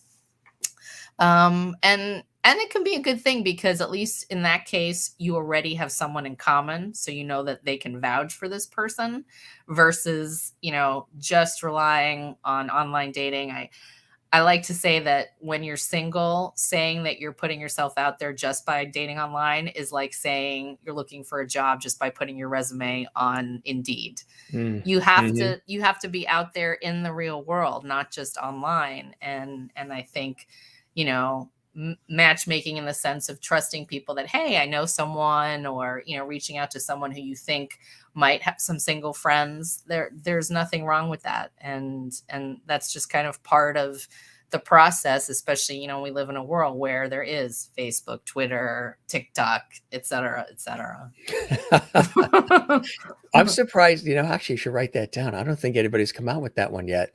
The next one should be called et cetera, Et shouldn't it? cetera, et cetera. I Yeah. think you just created branding live on the Jim Masters Show live. That's kind of cool. But that is a whole new, what I love about the book is, as I said, and like, Steve, your fiance said, there are things in here, even though it's geared towards, the female audience who we love. We have a big female audience here on our show too, and male as well. But there are things in here that men can actually learn from and pick up, that could actually help them when they're out dating or what have you, or maybe it's a situation where the partner or the wife, what have you, or has passed away and now they're getting back out. A lot of times when we hear the word dating, we're always thinking of somebody who's doing it for the first time and they're a teenager in their 20s. But this, I know it's geared for 30 plus generally, but there are times when there's been a loss and now that person who's been with somebody in a loving relationship for years is now single through loss. How about that? Because that can really bring on a whole different set of challenges where, and the loss could have happened when they were young. You just never know in life. Life is short and precious, as we talk about on the show all the time. So it could be a situation where they're fearful of putting themselves out there and going online, Match and other websites, or just even getting together because that was such a overwhelming loss. Yet they still want to have a companion, and maybe even their own family is saying, go out and, meet people and what have you. How do you feel about all that? That's a whole other tough situation, huh? It's interesting you bring that up because that's exactly what my dad went through. So even though he was the older one by 25 years, my mother passed before him. And he was devastated because obviously in his mind, he never imagined that he was going to be, the one that was left standing. And he was older at that point. He was in his 70s. And I remember him saying, he's at that point, a lot of his friends had passed away. And he said, I just want a companion. And, and he was not going to do the online thing. That would have been a little too far out of his comfort zone. So he was very reluctant at first. And then I'd say about a year and a half or so after my mom passed away, through mutual friends, he met someone. But I think you have to kind of know that you have to trust the process of grieving and it's not up to other people to sort of tell you when you're ready. You have to pay attention to when you feel ready. And as I was saying before, online dating is online dating. He ultimately met someone through mutual friends.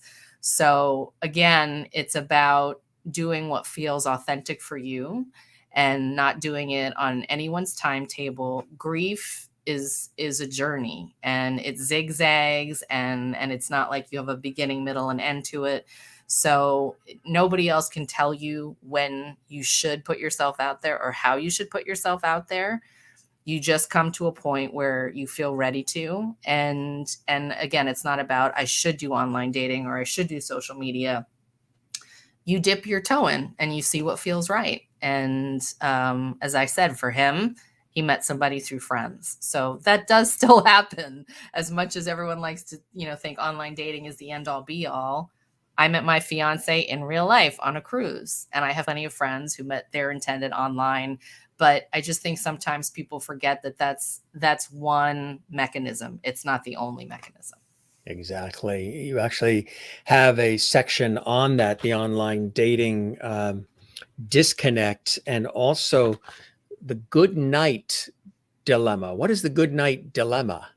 The good night dilemma is do you go in for the kiss, the awkward kind of, missed hug, and That is the dilemma. so Yes. it is the dilemma. And so I mean, definitely in that case, I was always a traditionalist. Like, if the guy wants a kiss goodnight, I mean, there comes a certain point in the evening where, okay, yeah, you've kind of given enough signs of encouragement. And so, but I had enough online dates that ended very awkwardly. And usually if it ends awkwardly in the first date, that probably means there isn't going to be a second date. But there's nothing wrong with a kiss on the cheek. And again, I think sometimes people, you overthink it. I think you have to kind of pay attention to the person's body language and how the evening is going. But then, inevitably there are those situations where it's just awkward, and, one of you either makes a beeline to leave and you're just kind of standing there. And so, yeah, that's what I call the good night dilemma. And I think men and women feel it equally. So. Absolutely. Eyes Wide Open, love lessons from a home makeover. Eyes Wide Open. So when I was I think it was after I turned 35, I was in the headspace of reading different dating self-help books. And this one matchmaker suggested that you say hello to 3 random men every day in passing. Now, in New York, this is a place that basically makes avoiding eye contact an Olympic sport. So if you're suddenly saying hello to people are going to think you're crazy. So saying hi to 3 random people seemed a little extreme to me. So I just decided to smile at 3 random people a day. And I got sort of a range of responses. Some people would kind of look at me like, why are you smiling at me? And just keep going.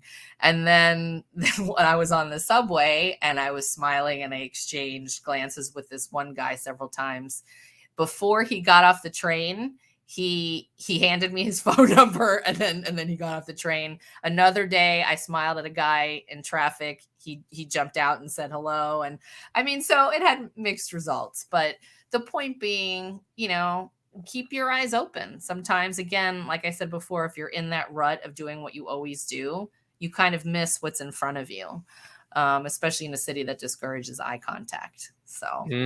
And then you have a new decade.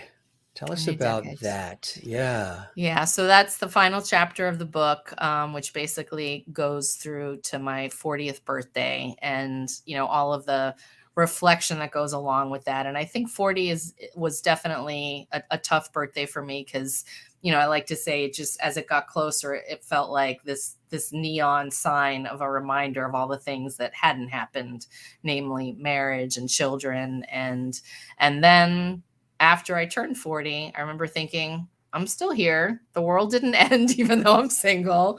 And so Yes. I closed the book with my diary entry from when I turned 30, and kind of reflecting on, so much had changed in my 30s, but so much had blessedly remained the same, as far as still loving my life in New York, having my family and friends. And I think, a lot of times it's easy to focus on what we don't have. And I'm still guilty of that sometimes. But when you turn your attention to everything you do have, and you remain in a space of gratitude, that's when good things, happen. So that's kind of where this book leaves off. And then the next one goes all the way back to my college years and growing up, and then kind of the very long journey to finding love at 45. What are some things you've learned about yourself in writing this first book along the way? Oh gosh, how naive and immature I was in my 20s, and I go back to the example of tossing that guy's number in the garbage, because how dare he expect me to call him? Yeah. And there are times when I've reread old diary entries where I just kind of want to reach into the past and sort of smack my young self.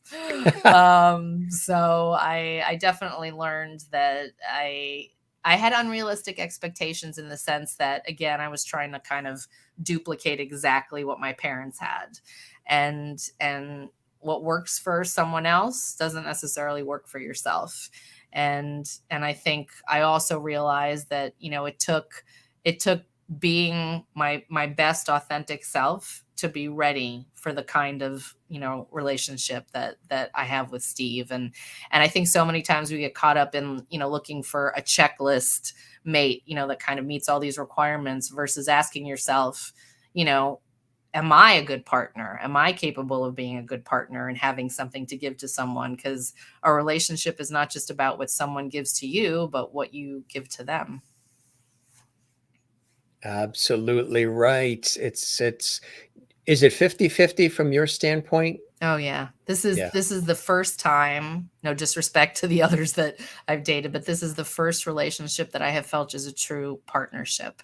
Yeah. I always say it's easy to be nice when things are going well and everything's hunky dory and it's all sunshine and roses. But it's like I said, when you're in the foxhole going through tough times, having someone who is going to be by your side. And I have that. And I have that in a way that I never had until Steve. Which is a beautiful thing. Again, a lot of people right now, a lot of people are reassessing their lives, their careers, during this COVID situation. They're pausing and they're reflecting. There's been a lot of time for teachable moments and for that reflection. What do I want to do with my life going forward? What have I done thus far? Whether it's, relationships, friends, family, even some relationships have ended and or have been enhanced as a result of time spent together. People looking for other things, and same thing with their careers too. A lot of people, resigning and just wanting to do things that, fill their cup and inspire others. And I would imagine, you've had time to do a lot of reflection during this time as well as you're planning and replanning that wedding. Absolutely. Third time's a charm. Third time's a charm. Absolutely. Yes, I think one of the biggest takeaways, over the last year and a half is, to your point, how do you want to spend your time? You want your time to matter. And I think, before this happened, everyone's running around at breakneck speed and just taking the time to appreciate where you are and Yeah. not just being on automatic pilot and then feeling like, okay, this is where I'm going to be for the rest of my life. No, I mean, as we've seen, you can't even necessarily predict where you're going to be 3 or 6 months from now. And there's nothing wrong with shifting gears, changing course. I mean, I started out going to journalism school thinking I was going to be the next Katie Couric. And then I was in the TV Who just news. wrote a book recently too. Yes. And I was in the TV news world for 7 years, did a variety of things, writing, producing, a little on-camera work in tiny places. But after 7 years, I was burnt out and I just didn't have that fire in my belly for it. But I thought, I went to school for this. I thought this was always what I was going to do. And really at my core, I'm a writer, I'm a storyteller, and that's been the common thread in my career. And so I think, just being open to that and knowing that it's okay to move in a different direction. Dreams change, we change, and we don't have to have everything figured out, because that's not the way life unfolds. Right, exactly. So you're still a storyteller and journalist, but in a different form, in a more personal, intimate way, more direct way than maybe chasing after the ambulance or whatever, Exactly. which you and I in that business know is that's how they describe it. Very much so. Sometimes. Yes. The book itself, where can people find this terrific read? People can find it on Amazon. It's available in hard copy and digital format. It's also on Barnes and Noble, Google Books.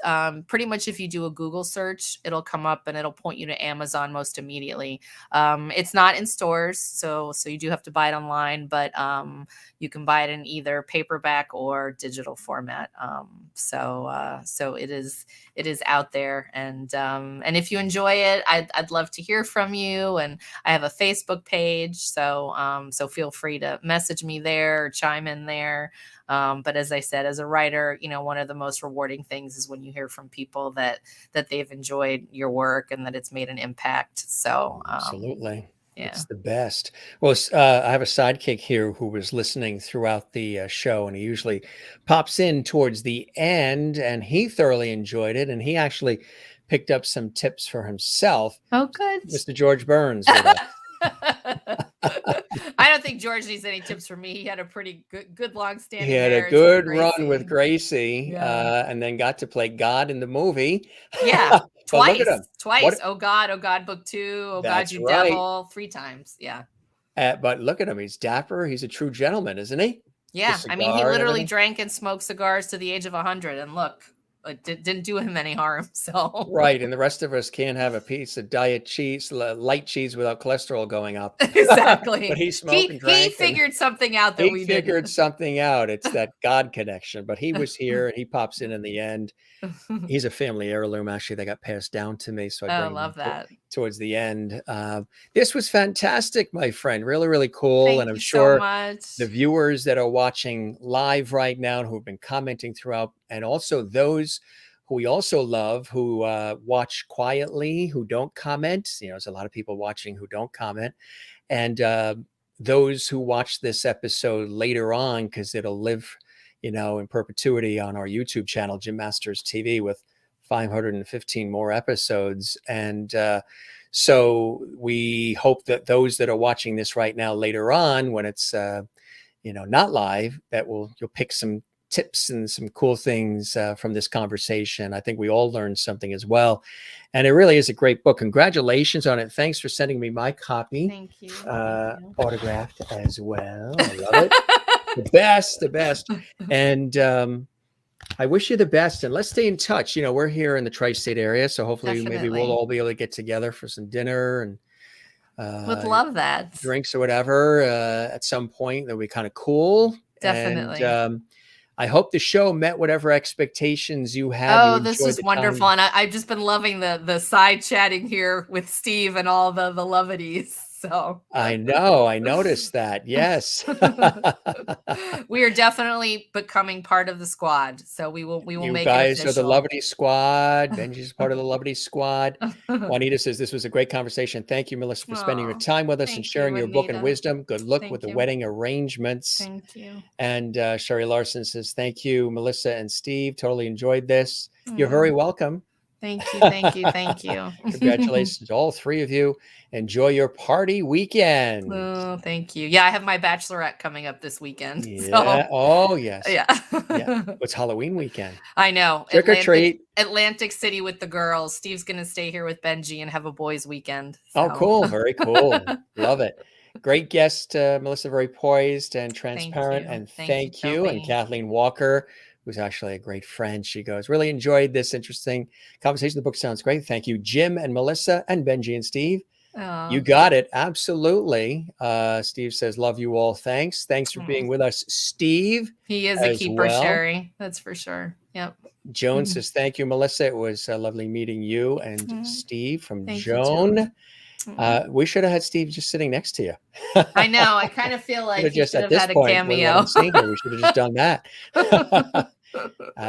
Great way to spend an evening. Thanks, Sherry. Thank you. Absolutely. And everybody watching, glad you guys enjoyed it. And yeah, you guys are the best. Thanks for all these great comments, all this activity. And again, anybody that's watching this later on, we appreciate you as well.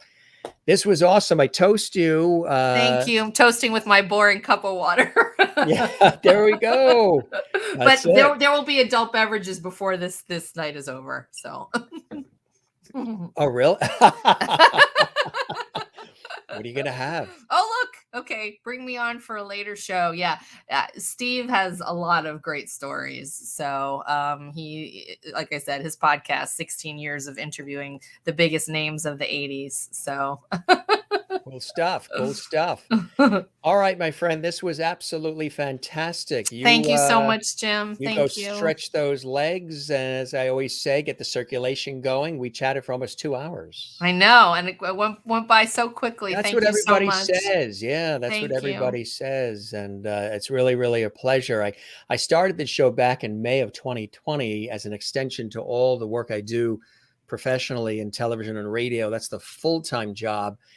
And we've done about 500 and something episodes live, just about 7 days a week just since May of 2020. Amazing. Which, with it not being Cheers my to that. full-time job, is Wow. like been a lot of levity and a Yeah, lot a of lot good of levity. times and meeting No, great people like you. it's wonderful, and this has just been such a joy for me, and I know it's been a joy for Steve as well. And again, just having that positive energy, That's what we it's just about. we need more of that. We need more conversation, more uplifting and supporting each Yes, other. So definitely we more do. levity. More levity. That's what it's all about, my friend. You spread the word about our show. We would love that. I will. I And it absolutely really will. was cool having you on. Good night to you and Benji and Steve. We appreciate it. Go enjoy that glass of wine. I'm sure he'll pour for you. Benji will. Yes, it awaits. Yeah. And thanks for coming on the show. We'll chat again soon. Okay, my friend. Thanks, Jim. Appreciate it. Thanks, lovities. Have a good Yes. night. And enjoy the weekend coming up. Everybody behave. Thank you. Relatively. And congratulations again on the wedding coming up next month. Next month, Wow. finally.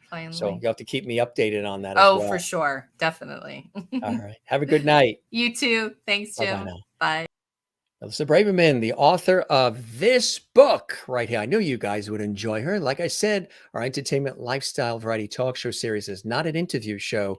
This is a variety talk show where we have a whole host of different things we do every single day.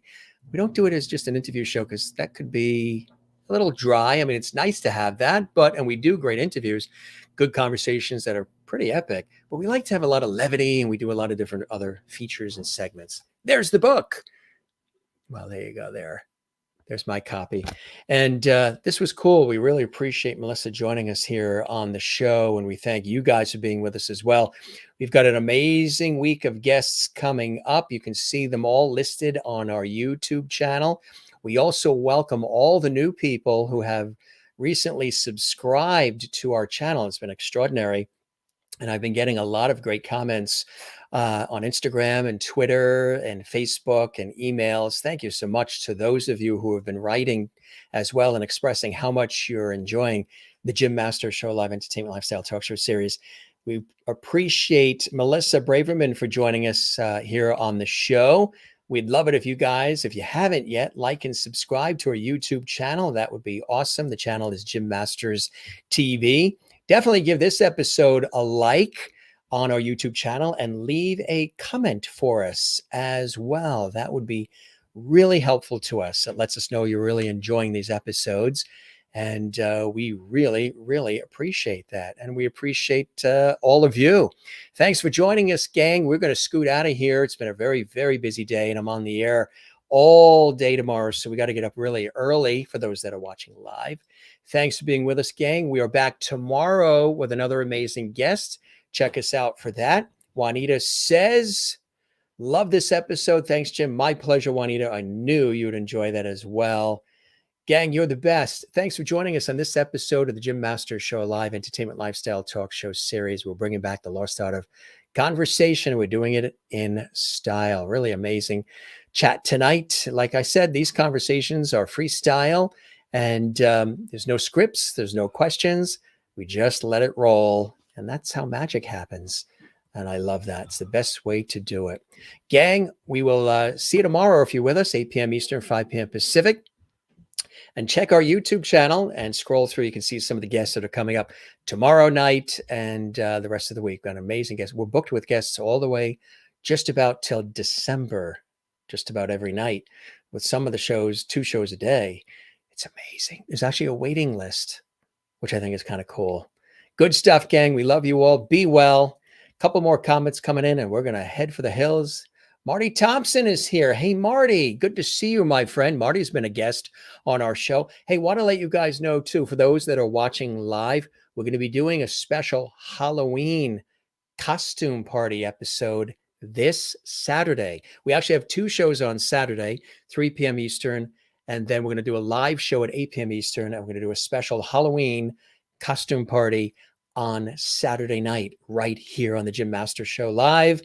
It's going to be a lot of fun.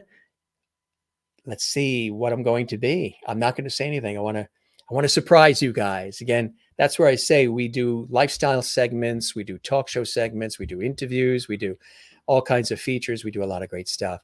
Marty Thompson, you're the best. Hey, Jim, great show, mate. Melissa is a charm. Been off the radar for a while. I'm back. Marty's not done. That's right. Hey, lovelies, support JMS with a super chat. Love you, mate. Thank you very much. Yeah, the super chat does help our show with all of the stuff that we do here, which is quite extensive. And Marty, thank you very much. What a cool color that is. Very fall-like color there, huh? Really, really nice. Love it, Marty. You're the best. Hope you and Babette are doing well. And thanks again for that super chat. That's what the super chat looks like. And thanks to those of you who have done it during our live show. We really appreciate that. Kathleen, thank you as well. Thanks, Jim. Great fun and have a great night. Good night, all. You as well. We appreciate you guys being here. And Sherry Larson says, this was a great evening. Really enjoyed this. Thank you, Jim. Hugs all. Thank you, Sherry. It was a blast. It was a blast. And tomorrow is going to be amazing, right, Toby? Phil Piano is going to be with us. He plays with John Bon Jovi, the Jonas Brothers, Elvis Costello, Kiefer Sutherland's band. He's an incredible keyboardist and accordionist. He's going to be with us. He's all excited. He and I were chatting today in preparation for tomorrow. He's going to play live tomorrow as well. He's amazing. He's with us tomorrow at 8 p.m. Eastern, 5 p.m. Pacific, live on the Jim Master Show Live. Can't wait. We've got, I'll just throw this in there too for those watching live. We have 2 shows on Thursday. And we've got an amazing artist from Ireland that's joining us. Anton is joining us at 3 p.m. Eastern, noon Pacific, for a special episode on Thursday live. We're doing it early because in Ireland, it'll be 8 p.m. Eastern. And he's going to play live for us. And he's really popular, sort of a country music theme. And Anton, fabulous Irish singer-songwriter, is going to be with us live on this Thursday. And then Thursday night, Steven Schnetzer, you know him if you watched Another World on NBC. He was Cass Winthrop. Yes, he played Cass Winthrop for years on Another World on NBC, and then was on, I think it was As the World Turns and Guiding Light. He's been in Homeland and so much more. There's a new movie that's coming out that he's in and he's part of. We're going to show it and talk about it this Thursday night, 8 p.m. Eastern, 5 p.m. Pacific. It's going to be amazing. Yes, Cass Winthrop from Another World. Steven Schnetzer is going to be with us coming up on Thursday night. Brilliant actor, soap opera actor, television, film, TV commercials. He's going to be with us as well. Juanita says, love this episode. Thanks, Jim. My pleasure. And good night, everybody, from Juanita and from me. And again, Marty, thanks so much for being so generous with the super chat. We love that as well. Always something fun. Actually, when I select the guests to put on our show, I really like to create variety. I like to have different topics, different guests, different themes. So like we don't all just do theater. We don't just do music. We don't just do sports or comedy or food, or we do life. So every night is, or afternoon, if we do afternoon shows, something unique, something fun, something different. And we're always entertained, informed, educated, and inspired all at the same time. Tonight, talking about dating and mating with Melissa. And tomorrow we're going to be entertained with Phil. Great music coming up and so much more. Variety is the spice of life. And that's why we do an entertainment lifestyle variety talk show series. So we do something. Sometimes a couple people, when they watch our guests, they'll say, how come you're talking in the beginning? And how come you're talking at the end? Why don't you just do the interview? Because that's not the kind of show we are. We're not just an interview show. We're a talk show like Regis Philbin and Kathy Lee, or some of the other shows that you know where they talk to the audience first. They tell you about their day. You know, I'm a host. This is what I do for a living, not a talking head. Although a host, a journalist, an actor, writer, producer. So I love doing this. So I love to engage the audience and chat with the audience as best we can, and then sort of wrap it up that way too. Thanking you for watching. Really appreciate it, whether you're watching live or you're watching this later on. It means a great deal to us, gang. You're all the best. So All right. Thanks for all these great comments. You guys are terrific. I believe in acknowledging the viewers and thanking the viewers too, as opposed to just doing an interview and disappearing. I really appreciate you watching right now, whether you're watching live or you're watching this later on. Toby says, good night, all. Jim, thanks so much. My pleasure, Toby. They're in Encino, California, and in New York City. Lovely hugs from Kathleen. Thank you as well. Love that. Love that. Good stuff. Juanita says, your show is perfect. Thank you very much. I appreciate that. We try to keep it fresh and exciting and not stiff and boring, the same old, same old.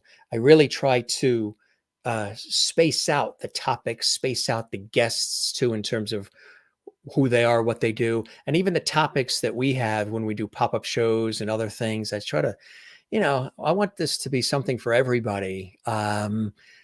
And I think that's what makes it cool. So you never really know where we're going to go and what direction. Sometimes I don't even until we do it and then it rolls.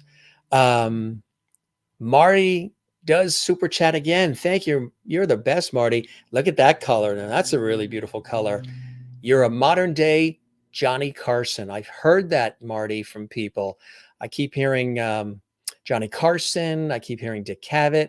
I've heard Regis Philbin. I've heard a modern day version of the talk show hosts and TV hosts and presenters. I've been doing this work for a long time professionally. So it's so nice to come on here on our YouTube channel and do it for all of you.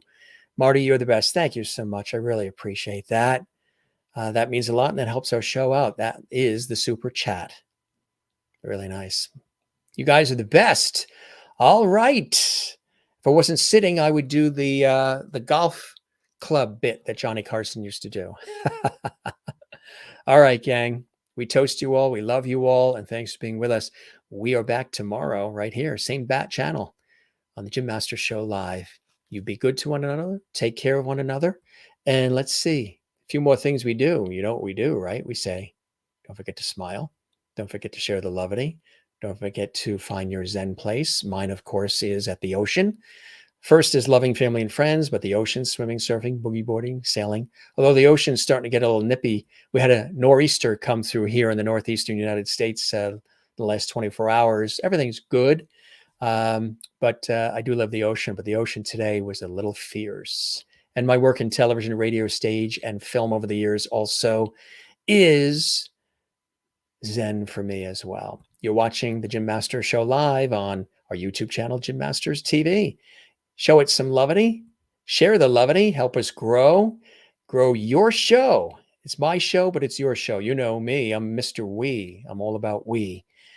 So tell all your friends about our show.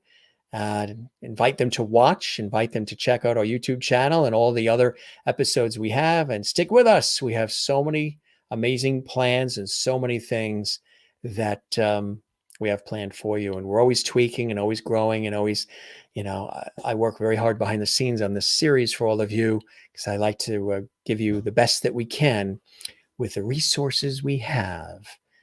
Marty says, my wife thinks you're a modern day Phil Donahue. I've heard that too. Those are all great names, legends. I appreciate that, my friend. Thank you very much. And he's Irish too.